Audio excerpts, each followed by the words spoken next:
सदाशिवसमारम्भां शङ्कराचार्यमध्यमा अस्मदाचार्यपर्यन्तां वन्दे गुरुपरम्परां. श्रीगुरुभ्यो नमः. 27வது श्लोकम्. जनस्यास्य प्रेष्याशशिमुखि महाहेति मुखराः विदध्युर्भर्तुस्ते महति विमुखत्वं बतरणे निमित्तं तत्रास्मिन् कलय मदयोत्कर्ष विभवं प्रजल्पारे नक्तञ्चरखलनमेस्त्यादृतिदिह. शिखरणी वृत्तத்திலே இந்த ஸ்லோகம் அமைஞ்சிருக்கு. பதச்சேதः जनस्य अस्य प्रेष्याः शशिमुखि महाहेति मुखराः विदध्युः भर्तुः ते महति विमुखत्वं बत रणे निमित्तं तत्र अस्मिन् कलय मदय उत्कर्ष विभवं प्रजल्प अरे नक्तञ्चर खल न मे अस्ति ஆதிருதிஹி இஹ. இந்த ஸ்லோகத்துல ராவணன் தன்னை பத்தி உயர்வா சொல்லிக்கிறான். தன்னுடைய பலம் என்ன, சைன்யத்தினுடைய பலம் என்ன, அந்த சைன்யம் ராமரை என்னெல்லாம் பண்ண வைக்கும், இந்த மாதிரி முதல் 3 பாதத்துல ராவணன் தன்னை பத்தி உயர்வா சொல்றதுக்காக பிரயாசப்படுறான். 4வது பாதத்துல சீதை ராவணனுக்கு பதில் சொல்றான். இப்படி இருக்கு. என்ன சொல்றான்னு பார்ப்போம். முதல்ல சம்போதனம், விழிவேற்றுமை. சசிமுகி, சந்திரனை போன்ற பிரகாசமான அழகான முகத்தை, ஆஹ்லாதத்தை ஏற்படுத்தக்கூடிய மனதை கவருகின்ற முகத்தை உடையாளே சீதையே, சந்திரனை போன்ற முகத்தை உடையவளே. அஸ்ய என், அஸ்யன்னு சொன்னா இந்த இடத்துல இவனுடையன்னு வரும். பொதுவா இப்படி ஒரு வழக்கம் உண்டு, சொல்றது இல்லை. எப்படின்னு சொன்னா, இந்த மனிதனுடைய அப்படின்னு தன்னை பார்த்தே சொல்லிக்கிறது உண்டு. அது ஒரு விதமான பேச்சு. பழங்காலத்துல அது ரொம்ப நாடகங்கள்லயே உண்டு. அயஞ்சனஹா அப்படின்னு தன்னை பார்த்தே சொல்லிப்பான். இந்த மனிதன் இருக்கானே அப்படிங்கிற மாதிரி சொல்றது உண்டு. இந்த மனிதன் நம்ம இன்னொருத்தர தான் சொல்ல முடியும், நம்மள நாமளே எப்படி சொல்லிக்க முடியும்னு கேட்டா அது ஒரு நடைமுறையில இருக்கு, பேச்சு வழக்குல அப்படி உண்டு. அயஞ்சனஹா, அகம் கச்சாமி, நான் செல்கிறேன் அப்படிங்கிறது பதிலா அயஞ்சனஹா தத்ர கச்சதி அப்படின்னு ஒரு வழிமுறையில பேச்சு வழக்குல ஒரு ஸ்டைல் உண்டு. அத போல அஸ்ய ஜனஸ்ய, இந்த மனிதனுக்கு அப்படின்னு என்ன அர்த்தம்? மம அப்படின்னு ராவன் தன்னைத்தான் சொல்லிக்கிறான். மம என்னுடைய, அஸ்ய ஜனஸ்ய பிரேஷ்யாக, பிரேஷகா பிரேஷ்யா அப்படின்னு 2 பதம். பிரேஷகான்னு சொன்னா வேலை கொடுப்பவன், இதை பண்ணு அதை பண்ணுன்னு நமக்கு கட்டளை இடுபவன். பிரேஷ்யா அப்படின்னு சொன்னா அந்த வேலையை செய்பவன். பரிச்சாரகாக கிங்கராக இப்படிலாம் சொல்லுவோம். என்ன அர்த்தம்? ஒருத்தர் கட்டளையிட அந்த கட்டளையின்படி இவர்கள் வேலை செய்வார்கள். இப்போ ராவணன் பெரிய ராஜா இல்லையா, அவன்கிட்ட இருக்கக்கூடிய சேனைகள்ல இருக்கக்கூடியதான அந்த வீரர்கள் பிரேஷ்யாக, ராவணனுடைய கட்டளைக்கு கட்டுப்பட்டவர்கள். அதனால அவர்களை தான் இங்கே பிரேஷ்யாகங்கிற பதத்தினால ராவணன் சொல்றான். அஸ்ய ஜனசிய, இந்த ராவணனுடைய பிரேஷ்யாக கிங்கராக என்ன பண்ணுவாங்க அப்படின்னு கேட்டா, மகாஹேதி முகராக, இந்த பெரிய போர் வரப்போறது இல்லையா, அதாவது ராமர் சீதையை மீட்டெடுக்கணும்னு சொன்னா ராவணனோட சேர்ந்து போர் புரியணும். அந்த போர் புரியறதுல ஹேதிஹி, ஹேதிஹின்னு சொன்னா பானம்னு அர்த்தம். மகாஹேதி, மகாஹேதின்னு சொன்னா அந்த யுத்தத்திலே பெரியதான யுத்தத்திலே மகதி ரணே பெரிய யுத்தத்திலே ஹேதிபிகி அஸ்திரைஹி பானங்களால் என்ன பண்ணுவாங்க அப்படின்னு கேட்டா முகராக சப்தாயமானா சந்தகா இந்த பெரிய பெரிய ஆயுதங்கள் எல்லாம் கொண்டு வந்து அந்த ஒளி எழுப்புவார்கள் இல்லையா, அந்த சத்தத்தினாலேயே என்ன பண்ணுவா அப்படின்னு கேட்டா அவங்களுடைய சத்தத்தை பார்த்தே பயம் ஏற்பட்டு தே பர்த்துஹு ரணே மகதி விமுகத்துவம் இந்த ரணே யுத்தத்திலே மகாஹேதி முகராக பெரிய ஆயுதங்களால எழுப்பப்படுகின்ற சத்தத்தினாலேயே என்ன செய்வார்கள் இந்த கிங்கரர்கள், என்னுடைய அந்த கிங்கரர்கள் என்ன செய்வார்கள், தே பர்த்துஹு தே உன்னுடைய பர்த்துஹு கணவனுக்கு ராமருக்கு ரணே விமுகத்துவம் விதத்யுஹு ரணே யுத்தத்தில் மகதி விமுகத்துவம் விமுகத்துவம்னா பாராமுகத்துவம் அப்படின்னு என்ன அர்த்தம், இந்த போர்ல எனக்கு போர் புரிய இஷ்டம் இல்லைன்னா பயம், அப்படி ஒரு பயத்தை ஏற்படுத்தி விடுவார்கள். விதத்யுஹு குர்யுஹு செய்து விடுவார்கள். நல்லா பாருங்க, அஸ்ய ஜனஸ்ய இந்த ராவணனுடைய பிரேஷ்யாக கிங்கராக ரணே யுத்தத்தில் மகாஹேதி முகராக பெரிய பெரிய ஆயுதங்களால எழுப்பப்படுகின்ற சத்தத்தினால் தே உன்னுடைய பர்த்துஹு கணவனுக்கு ராமருக்கு மகதி விமுகத்துவம் யுத்தத்திலிருந்து விலகி செல்லிடணும், பலாயத்தேன்னு ஒரு பதம், அதாவது யுத்தம் பண்ணாத ஓடிடுறதுன்னு அர்த்தம், திரும்ப ஓடிடுறது, அதுக்கு பலாயத்தேன்னு அர்த்தம்.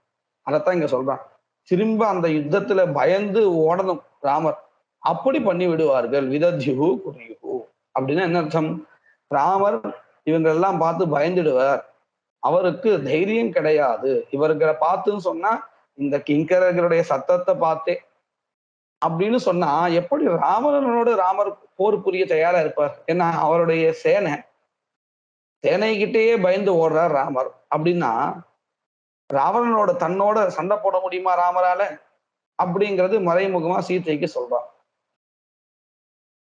சரி, இப்படி சேனை பயமுறுத்தி ராமரை ஓட வச்சிடும் அப்படின்னு சொல்றான் இல்லையா, இதனால அவனுக்கு என்ன புகழ் வந்தது அப்படின்னு கேட்டா இதுக்கு யார் காரணம், இப்பேற்பட்டதான ஒரு பெரிய பலத்தோடு கூடிய சேனைய தயார் பண்ணினது யாரு, இந்த ராவணன் தானே.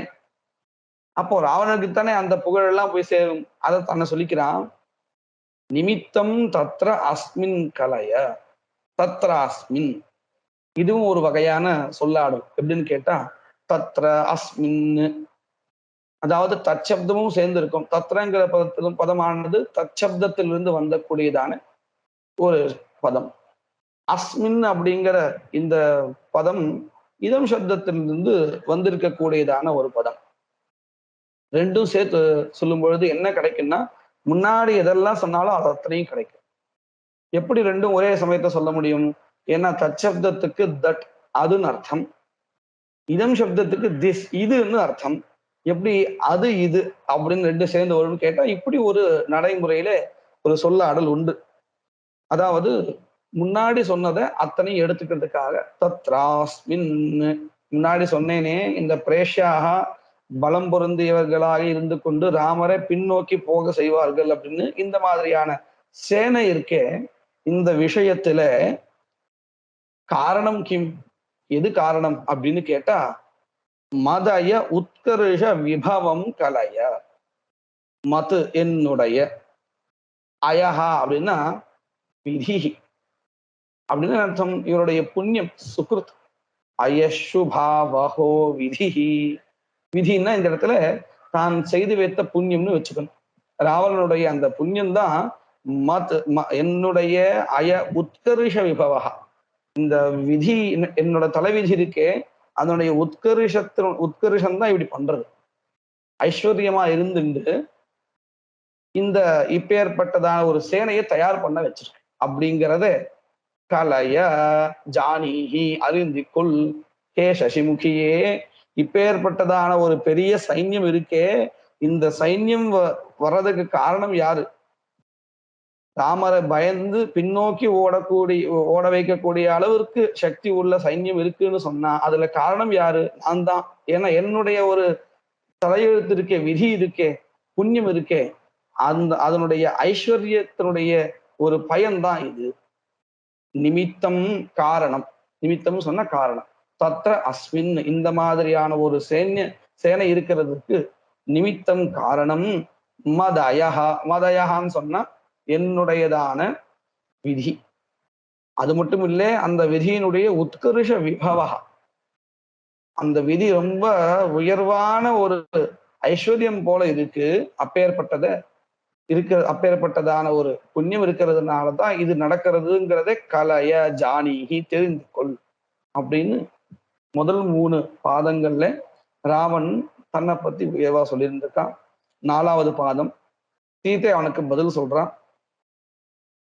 அரே ஏ நீச்சனே, நக்தஞ்சர ராட்சசனே, கல துர்புத்தியை கொண்டவனே, கெட்டவனே, இதெல்லாம் சம்போதனம் விழிவேற்றுமை.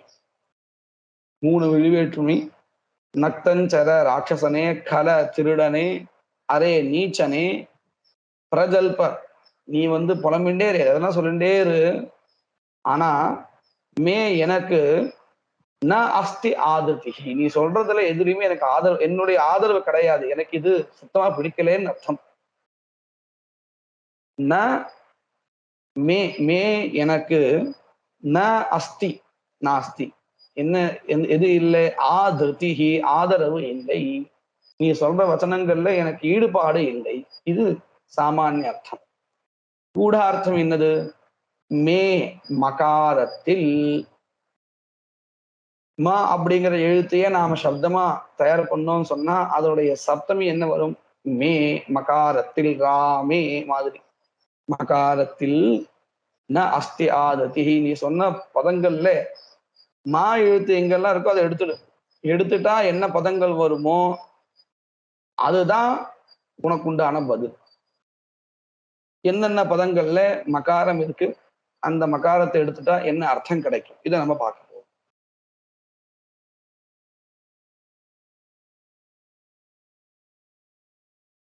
பாருங்க, ஜனஸ்ய இத்தியாதி அந்த வச்சனங்கள், ஜனஸ்ய முதலிய வச்சனங்கள். அதுல ஜனஸ்யாஸ்ய பிரேஷ்யாக சசிமுகி மகாஹேதின்னு இருக்கு. அந்த இடத்துல மகாரத்தை எடுத்துட்டா ஹாஹேதி, ஹாஹேதி முகராக விதத்யுர்பர்த்துஸ்தே மகதி விமுகத்துவம் இருக்கு. அதுல மாவு எடுத்தாச்சுன்னா ஹதி விமுகத்துவம் இப்படின்னு வரும். நிமித்தம் தத்ர அஸ்மின் கலைய மதயோத்கர்ஷ விபவம் இருக்கு. அதுல மாவு எடுத்தாச்சுன்னா தயோத்கர்ஷ விபவம். 3 பதங்கள்ல நமக்கு மகாரம் தெரிகிறது. எப்படி? முதல் பாதத்துல மகாஹேதிங்கிற இடத்துல மாவை எடுக்கணும். அடுத்தது மகதி விமுகத்துவம்னு 2வது பாதத்துல இருந்தது, அதுல மகாரத்தை எடுத்துடணும், ஹதி விமுகத்துவம்னு ஆயிடும். அடுத்தது 3வது பாதத்துல மதயோத்கர்ஷ விபவம் அப்படிங்கிற இடத்துல மகாரத்தை எடுத்துட்டாங்கன்னா தயோத்கர்ஷ விபவம்னு வந்தது. இப்ப இந்த 3 பதங்களுக்கு என்ன அர்த்தம்? இந்த 3 பதங்களை தனியா வச்சு சொல்ல முடியாது. மற்ற பதங்களுடைய அர்த்தத்தை சேர்த்து சொன்னாதான் நமக்கு ஒரு தேவையான பொருள் கிடைக்கும்.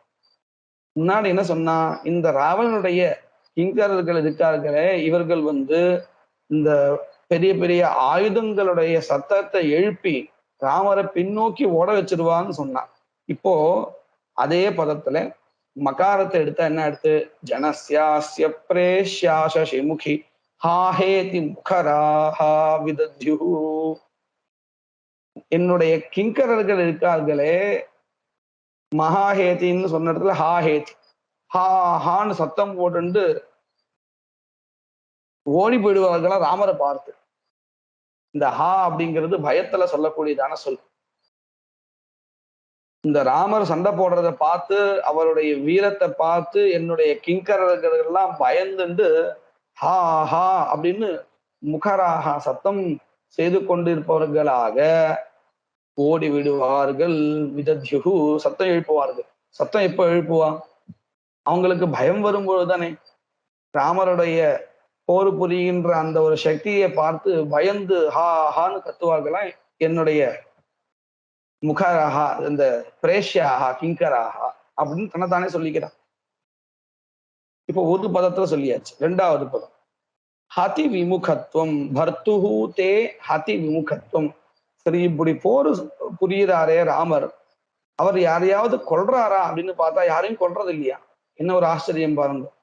அவர் இப்போ முன்னாடி மகதி ரணே விமுகத்துவம்னு சொன்னான். யுத்தத்துல பாராமுகனாக ராமன் ஆகி விடுகிறான், அதனால அந்த இடத்துல இருந்து பின்வாங்கி செல்கிறான்னு சொன்னார். ஆனா இப்போ மகதி அப்படிங்கிறத மாவெடுத்து பார்த்தா ஹதி விமுகத்துவம், அதாவது போர் புரிந்தாலும் பராக்கிரமியாக இருந்தாலும் கொல்வதில் விமுகனாக இருக்கிறார். அதாவது மற்றவர்களுடைய கொலையில் இவர் தந்து சண்டை போடும்போது யாருடைய உயிரையும் எடுக்கிறது இல்லை. தண்டனை கொடுக்கிற மாதிரி, அவனை கண்டிக்கிற மாதிரி ஒரு போர் புரிகிறாராம். ஹதி விமுகத்துவம், யாரையும் கொல்றதில்லை, அவர் தயாரா இல்லை, பாராமுகனாக இருக்கிறார். ஹதி விமுகத்துவம். ரணத்திலே தே பர்த்துஹு, உன்னுடைய பர்த்தாவிற்கு என்ன இருக்கு அப்படின்னு கேட்டா ஹதி விமுகத்துவம், கொல்வதில் பாராமுகனாக இருக்கிறார். சரி, ஏன் அப்படி இருக்கார்? சண்டை போல வந்திருக்கார். சண்டையில இந்த யுத்தத்தில யார் இறந்தாலும் யாரால இறந்தாலும் யாருக்கும் பாபம் கிடையாதுன்னு தானே சொல்லியிருக்கு. அப்போ எதுக்காக இவர் ஹதி விமுகத்துவம் இவருக்கு இருக்கு அப்படின்னு கேட்டா, தஸ்மின் தத்ராஸ்மின், இந்த கொலை பண்ணாம இருக்காரே, யாருடைய உயிரும் எடுக்காம இருக்காரே, அந்த விஷயத்தில் தத்ராஸ்மின் தயோத்கர்ஷ விபவம். முன்னாடி அவன் என்ன சொன்னா? மத் அயோத்கர்ஷ விபவம்னு சொன்னான். என்னுடைய தலைவிதியினுடைய ஒரு ஐஸ்வர்யமா இருக்கக்கூடியதான புண்ணியம் தான் இப்பேற்பட்ட சேனைக்கு வர்றதுக்கு காரணம்னு சொன்னான். ஆனா இப்போ அது என்ன அடுத்து, ராமர் எல்லாரோடையும் பயங்கர பராக்கிரமத்தோடு சண்டை போட்டாலும் யுத்தம் பண்ணினாலும் கொலை இல்லை, மற்றவர்களுடைய உயிர் எடுக்கிறதுல பாராமுகனாக இருக்க. தத்ராஸ்மின், இந்த விஷயத்திலே நிமித்தம் காரணம் கிம், ஏன் காரணம், ஏன் அவர் யாருடையும் உயிரையும் எடுக்கிறது இல்லை அப்படின்னு கேட்டா, தயோத்கர்ஷ விபவஹா, உத்கர்ஷான உயர்வு, அவர்கிட்ட இருக்கக்கூடியதான அந்த தயா இருக்கே, தயோத்கர்ஷ விபவம், தயா என்கின்ற ஒரு விபவம் ஐஸ்வர்யம் இருக்கே, அதுவும் உயர்ந்ததான உத்கிருஷ்டமானதா இருக்கே, அதுதான் காரணம். ராமர் யாரையும் கொல்லாம இருக்கிறதுக்கு அதுதான் காரணம் அப்படின்னு ராவணன் தன்னை பத்தி உயர்வா சொல்றதுக்கு எந்த பதங்கள் சொன்னாலோ அதே பதங்களை வச்சு ராமரை ரொம்ப உயர்வா சொல்லியிருக்கா சீதை. அதே மாதிரி ராமரை தூற்றுவதற்காக எந்த சொற்களை உபயோகப்படுத்தினானோ அதே சொற்களை கொண்டு அதே ராமரை போற்றும்படியா சீதை மாத்தி அமைச்சு கொடுத்திருக்கா இந்த ஸ்லோகத்துல. அடுத்த ஸ்லோகம் 28வது ஸ்லோகம். பிரலாபரச்சிதோத்யமஹ கிமஹமஸ்மி காகுஸ்தவத் ச கிம் ஸ்வஜனபாலனோத்யம துரந்தரோஹம் யதா மமேவ நனு தஸ்ய கிம் ஜனகஜே மகாலங்கதா அஸ்த்யலாத கடிதேவ தே கல விபாதி வாக்தாருணா. இது பிருத்திவி விருத்தம்னு ஒரு விருத்தம் அதுல அமைச்சிருக்கார். புதுசா நம்ம இப்ப முதல் தடவையா பார்க்க வேண்டிய இடத்துல இந்த கிரந்தத்துல இப்போ பதச்சேதகம்.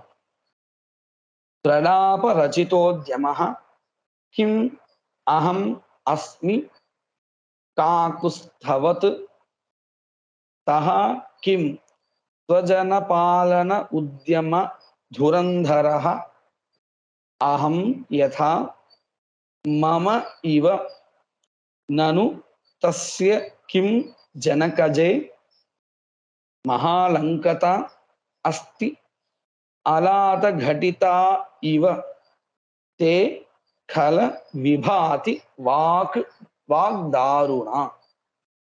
இந்த ஸ்லோகத்திலையும் ராவணன் சீதையை கிட்ட ராமரை பத்தி குறைவாகவும் தன்னை பத்தி உயர்வாகவும் சொல்றான். ஆனா கொஞ்சம் வித்தியாசமா சொல்றான். எப்படின்னு கேட்டா, நான் என்ன ராமரை போல ஒண்ணும் இல்லாதவனா, இல்ல ராமர் என்ன போல எல்லாம் கொண்டவரா, இந்த மாதிரியான ஒரு வித்தியாசமான ஒரு முறையிலே சம்பாஷணம் நடக்கிறது எப்படின்னு நம்ம பார்க்க போறோம். பிரலாப ரச்சிதோத்யமஹா அப்படின்னு என்ன அர்த்தம்? சொல்வீரன், செயல் வீரன் அப்படின்னு நம்ம சொல்லுவோம். இப்போ ராமரை பார்த்து சொல்றான், ராமருக்கு ராமர் எப்பேற்பட்டவர் அப்படின்னு கேட்டா, சொல்வீரனா, செயல் வீரன் இல்ல. ராமரை போல நான் என்ன சொல்வீரனா அப்படின்னு சீதையை பார்த்து கேட்கிறான். பாருங்க, ஜனகஜே அப்படின்னு விழி வேற்றுமை. ஜனகஜே அகம் நான், காக்குஸ்தவது காக்குஸ்தா அப்படின்னு சொன்னா அந்த ககுத் அப்படிங்கிற ஒரு ராஜாவுடைய வம்சத்துல வந்திருக்கிறதால ராமரை குறிப்பிடுறான். காகுஸ்தா வத்துன்னா போல, காகுஸ்தவத் அதாவது ராமரை போல, அகம் நான், கிம் பிரலாபரச்சிதோத்யமஹ அஸ்மி, அகம் நான் பிரலாபரச்சித உத்தியமஹ அப்படின்னு அர்த்தம். பிரலாபஹன்னா சொல், பிரலாப ரச்சிதா உத்தியமஹா ஏன, அதாவது சொல்ல தன்னுடையதான ஒரு முயற்சியை வைத்திருப்பவன் அப்படின்னா வெறும் வாயால எல்லா விஷயங்களும் சொல்றவன் அர்த்தம். பிரலாப ரச்சித உத்தியமஹா கிம், நான் என்ன அப்படியா இருக்கேன்? காக்குஸ்தவத்து ராமரை போல அகம் நான் பிரலாப ரச்சித உத்தியமஹா கிம், நான் என்ன வெறும் சொல் வீரனா இருக்கேன்னா அப்படி இல்லை, எல்லாத்துக்கும் செயல் வீரனா இருக்கேன் இல்லையா அப்படின்னு சீதையை பார்த்து கேட்கிறான். அடுத்தது, சஹா கிம் ஸ்வஜன பாலன உத்தியம துரந்தரஹா அகம் யதா, யதா அகம், யதா எவ்வாறு, அகம் நான், ஸ்வஜன பாலன உத்தியம துரந்தரஹா, ஸ்வஜன தன் மக்கள், பாலன காப்பாற்றுவதில், உத்தியம துரந்தரஹ, துரந்தரஹான சிரேஷ்டஹான்னு அர்த்தம். சிறந்த முயற்சியை கொண்டவன், தன் மக்களை காப்பாற்றுவதில் சிறந்த முயற்சியை கொண்டவன் அப்படின்னா ராஜாவுக்கு உண்டான லட்சணமே. அப்பேற்பட்டவனாக நான் இருக்கேனே எப்படி, அந்த அதை போல சஹாக்கிம் அந்த மாதிரி இருக்கார ராமர். அவர் பாட்டு காட்டுக்கு வந்துட்டார் பித்ருவாக்கிய பரிபாலனம் பண்றேன்னு, ஆனா ராஜாவுக்கு உண்டான குணம் அவர்கிட்ட இல்ல பாத்தியா. ஆனா நான் எப்படி இருக்கேன், நான் ஸ்வஜன பாலன உத்தியம துரந்தரனா இருக்கேன். என்னுடைய மக்களை காப்பாற்றுவதில் சிறந்ததான ஒரு முயற்சியை கொண்ட சிரேஷ்டனா இருக்கேன். அந்த மாதிரி ராமர் இருக்காரா என்ன அப்படின்னு சீதையை பார்த்து கேட்கிறார். அதே போல மம இவ நனு தஸ்ய மகாலங்கதா அஸ்தி கிம், மம இவ என்னை போல, தஸ்ய அந்த ராமனுக்கு, மகாலங்கதா அஸ்தி கிம் பெரிய லங்கை போன்ற ஒரு ராஜ்யம் இருக்கா என்ன அப்படின்னு என்ன அர்த்தம்? அவருக்கு ராஜ்யம் இல்லை, பரதனுக்கு தானே இப்ப ராஜ்யம் கிட்டி இருக்கு, ராமருக்கு கிடைக்கல, அப்போ அவருக்கு ராஜ்யம் இல்லை. ஆனா எனக்கு பார், என்னை போல அவனுக்கு ராமனுக்கு ஒரு லங்கை இருக்கு இல்லையா, அந்த மாதிரி ஒரு ராஜ்யம் இருக்கா. மம இவ என்னை போல, நனு அப்படிங்கிறது கேள்வி, இருக்கா இருக்கா அல்லவா அப்படின்னா இருக்கா அப்படின்னு கேட்டா இல்லேன்னு அர்த்தம் துணிக்கும்.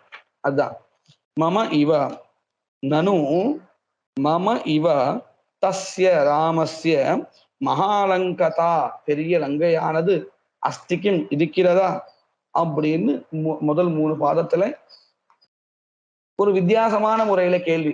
முன்னாடி எல்லாம் பார்த்தோம் சொன்னா எனக்கு அது இருக்கு எனக்கு இது இருக்குன்னு சொல்லியிருந்தா, இப்போ எனக்கு இருக்கிறத போல அவருக்கு இருக்கா, அவர்கிட்ட இருக்கக்கூடியதான துர்கணம் போல என்கிட்ட இல்ல பாத்தியா, இருக்கா என்ன என்கிட்ட இல்ல, என்கிட்ட நல்ல உயர்வான குணங்கள் தான் இருக்கு அப்படின்னு ஒரு வித்தியாசமான முறையில சீதை இடத்துல கேள்வி கேட்கிறார். சீதை அதுக்கு பதில் சொல்றான். அலாத கட்டிதா இவ தே கல விபாதி வாக்தாருணா கல, ஏ திருடனே, தே உன்னுடைய வாக்தாருணா அதாவது இந்த கடுமையான சொற்கள், அலாத கடிதா இவ அஸ்தி, அலாத்தஹா அப்படின்னா அங்காரஹா அதாவது இந்த தணல் இருக்கா இல்லையா அதை போல அஸ்தி அப்படின்னு எனக்கு சொல்றது ரொம்ப சிரமத்தை கொடுக்கிறது. வசுதா அவன் நல்ல அழகா காவிய முறையில கேட்டிருக்கான். இல்லையா? பிரலாபரச்சிதோத்யமகான்னு ஆரம்பிச்சு ரொம்ப அழகான சொற்களால தன்னுடைய எண்ணத்தை வெளிப்படுத்துறான். அப்படி இருக்கும்போது சீதை வந்து உன்னுடைய சொற்கள் சுடும்படியா இருக்கு அப்படின்னு எதை வச்சு சொல்றான் அப்படின்னு கேட்டா, அவனுடைய சொற்கள் நல்லா இருக்கு. காவியம் போல அழகா ஒரு கவி போல அழகா கேட்கிறான். சொல்ற விதமும் நல்லா ரொம்ப நல்லா சொல்றான். ஒவ்வொரு இடத்துல யோசிச்சு. ஆனா என்ன பண்றது? அந்த சொற்களுடைய பொருள் இருக்கே, அந்த பொருள் சரியானதா இல்ல. ஏற்றுக்கொள்ளக்கூடியதா இல்ல. அதனாலதான் அந்த சொற்களுக்கும், அந்த பொருளை கொடுக்கக்கூடிய சொற்களுக்கும் இந்த இடத்துல ஒரு இகழ்வு. அதனாலதான் உன்னுடைய வாக் தாருணா. சொற்களுக்கு நல்ல சொல், தவறான சொல் அப்படிங்கறத நம்ம எதை வச்சு முடிவு பண்ணுவோம் அப்படின்னு கேட்டா, அந்த சொற்கள் இருந்து வரக்கூடியதான பொருளை வச்சுதானே. அதுதான் சீதை என்ன சொல்றான், தே உன்னுடைய வாக் தாருணா அலாத கட்டிதா இவ அஸ்தி. அலாத கட்டிதா அப்படின்னா இந்த தணல் சேர்ந்ததான சூட அலாத கட்டிதா வாக் தாருணா. வாக் தாருணாவுக்கு விசேஷனம் அங்கு அன்வயம். தணலோடு கூடியதான சொற்களை போல இருக்கிறது உன்னுடைய சொற்கள், கடுமையாக இருக்கிறது அப்படின்னு இது மேலோட்டமான அர்த்தம். கூடார்த்தம் என்னன்னு கேட்டா, அஸ்தி அலாத அலா அஸ்தி அலா அப்படின்னு வச்சுக்கணும். அதாவது லகாரம் இல்லாத அல. நீ சொன்ன சொற்கள்ல லாவ நீக்கினா அதே சமயத்துல தகட்டிதா தேன கட்டிதா தகட்டிதா தகாரத்தோடு சேர்ந்ததாக லகாரம் இல்லாததாக அந்த லகாரத்தினுடைய ஸ்தானத்துல தகாரம் சேர்ந்ததாக வச்சிருந்தால் என்ன சொற்கள் எல்லாம் கிடைக்குமோ அந்த சொற்களுக்கு என்ன பொருளோ அதுதான் என்னுடைய பதில்.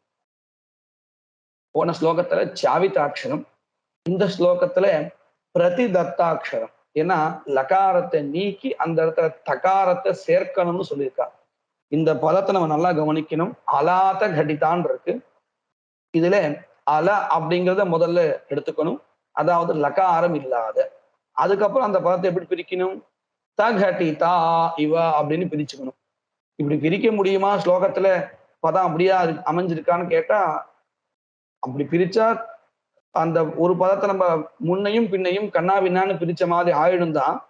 ஆனா இது ஒரு சப்த சித்திரம் தானே, அதுல இதெல்லாம் அனுமதிக்கப்பட்டதுதான். அதனால நாம எப்படி பண்ணணும்? அல லகாரம் இல்லாத முதல்ல அர்த்தம் பண்ணிக்கணும். அடுத்தது சொல்லும் பொழுது தகடிதா தேன கடிதா தகாரத்தோடு சேர்ந்ததாக, கடிதானா சேர்ந்ததாக அப்படின்னு நம்ம பிரிச்சுக்கணும். ஜாகிரதையா பிரிச்சு அர்த்தம் பண்ணிக்கணும். இப்போ இங்க இருக்கக்கூடியதான பதங்கள்ல எங்க லகாரம் இருக்கு அந்த இடத்துல தகாரம் சேர்த்தா என்ன பதங்கள் கிடைக்கும்னு பார்க்கலாம். முதல் பாதத்துல பிரலாப ரச்சிதோத்யமஹான் இருக்கு. அந்த இடத்துல லகாரத்தை எடுத்தா பிரதாப ரச்சிதோத்யமஹா அப்படின்னு பதம் கிடைக்கும். அடுத்தது ஸ்வஜன பாலன உத்தியம துரந்தரஹான்னு ரெண்டாவது பாதத்துல இருக்கு.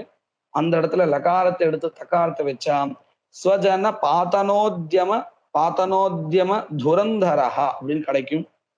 அடுத்தது மூணாவது பாதத்துல மகாலங்கதா அப்படின்னு இருக்கு இல்லையா, அதுல லாவ எடுத்தாச்சுன்னா மகாதங்கதா அப்படின்னு கிடைக்கும்.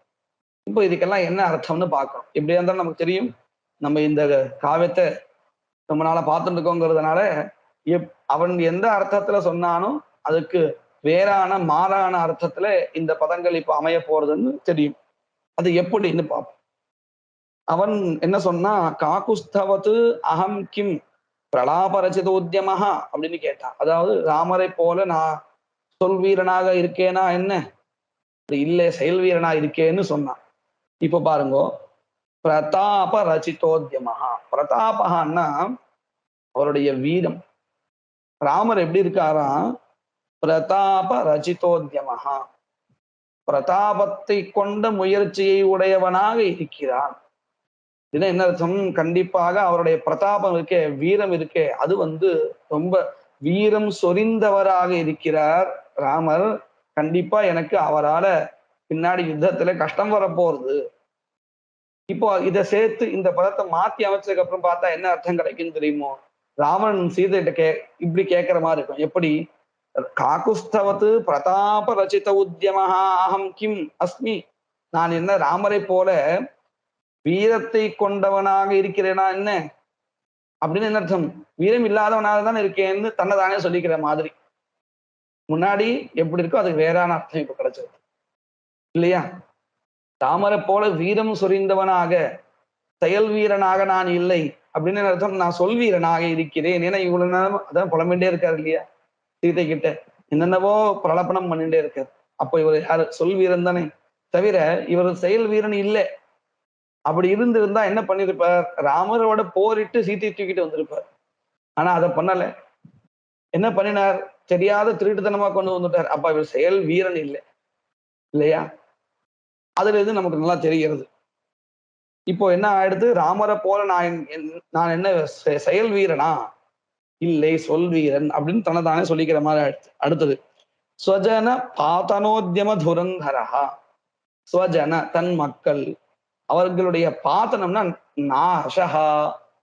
முன்னாடி என்ன சொன்னா? நான் தன் மக்களை காப்பாற்றுவதில் ஒரு சிறந்த முயற்சியை கொண்டவனாக இருக்கிறேன்னு அர்த்தம் சொன்னான். என்ன போல அவர் ராமர் இல்லை, நான் இப்படி இருக்கேன், ஆனா என்ன மாதிரி அவர் இல்லை, அவர் தன்னுடைய மக்களை காப்பாத்தல அப்படின்னு சொன்னான். இப்போ என்ன அடுத்து? ஸ்வஜன பாதனோத்யமஹா, அதாவது என் மக்களை நாசம் செய்வதில் ஒரு சிறந்த முயற்சியை கொண்டவனாக இருக்கிறேன் அப்படின்னு அர்த்தம். உண்மையும் அதுதானே. இப்போ சீதையை தூக்கிட்டு வந்ததுனால என்ன ஆயிடுத்துன்னா அசுரர்களுடைய நாசம் வரப்போறது. சூர்பனக்கே புகார் சொன்னா என்ன சொல்லியிருக்கணும்? நீயே அங்க போனே அந்த தப்பு பண்ணாதே சொல்லியிருக்கணும். ஆனா அன்னையிலிருந்து ஆரம்பிச்சது ராவணனுக்கு. தான் சங்கல்பம் பண்ணி நான் உனக்கு சரியா தக்க பதில் கொடுக்கும்படி செய்றேன் இப்படி எல்லாம் சொல்லி தன் மக்களுடைய நாசத்தை அவன் பண்ண ஆரம்பிச்சான். இதுக்கு பிறகும் கூட கும்பகர்ணனை போருக்கு வரவழைச்சு அவனுடைய வதத்தை ராமரால் பண்ண வச்சு இப்படின்னு தன்னுடைய மக்களுக்கு எல்லாருக்கும் சிரமத்தை தான் கொடுத்தான். தன் மக்களுடைய நாசத்துக்கு இவன் தான் காரணம் ஆக போறான். அதைத்தான் இப்போ இங்க துவனிக்கிறது. சகிம், ராமன் என்னை போல தன் மக்களுடைய நாசத்திற்கு உண்டான முயற்சி செய்யறவனா இருக்கானா? ராமர் அப்படி இல்லை. அவர் இன்னும் அவருடைய அவர் தர்ம பரிபாலனம் பண்ணிட்டு இருக்காரு. இப்போ இதனால யாரா சுகம் அடைகிறான்னு சொன்னா அந்த நாட்டு மக்கள் தானே. பரதனோ லக்ஷ்மணனோ இப்படி தன்னை சேர்ந்த மக்கள் எல்லாரும் இன்னும் ரொம்ப உயர்வான இடத்துக்கு போக போறா இந்த ராமருடைய செயல்களால. அப்போ அவர் தான் எப்படி இருக்கார்? ஸ்வஜன பரிபாலன உத்தியம துரந்தரகவா இருக்கார். அதைத்தான் ராவணன் தன்னை இப்போ சொல்ற மாதிரி அடுத்து அவரை போல நான் தன் மக்களை காப்பாற்றுகின்றவனாக இருக்கேனா? இல்லை, தன் மக்களை நாசம் செய்பவனாக இருக்கிறேன். அதனால ராமருக்கும் இவருக்கும் எந்த விதத்திலையும் பொருந்தாது. அது போல மமேவ நனு தஸ்ய கிம் ஜனகஜே மகாதங்கதா. மகா ஆதங்கதா, ஆதங்கான பயம் அர்த்தம். மம இவ என்னை போல ராமனுக்கு, தஸ்ய அந்த ராமனுக்கு மகாதங்கதா அஸ்திக்கும் பெரிய பயம் இருக்கா என்ன? இல்ல, ராமர் எதுக்கும் பயப்படுறது இல்லை அப்படின்னு அர்த்தம். ஆனா இவருக்கு பயம் இருக்கிறதாக அர்த்தம் ராவணனுக்கு. ஏன்னா ராமர் வதம் பண்ண போறார், பெரிய யுத்தம் நடக்க போறது. அப்போ தனக்கு தான் பயம் இருக்கு. என்னை போல ராமருக்கு பெரிய பயம் இருக்கா என்ன? மகாதங்கதா அஸ்திக்கும் நாஸ்தி. இப்படியாக இந்த ஸ்லோகத்துல பிரதிதத்தாட்சரமா இருக்கு. மேற்கொண்டு இருக்கக்கூடிய ஸ்லோகங்களை வருங்காலத்துல பார்க்கலாம்.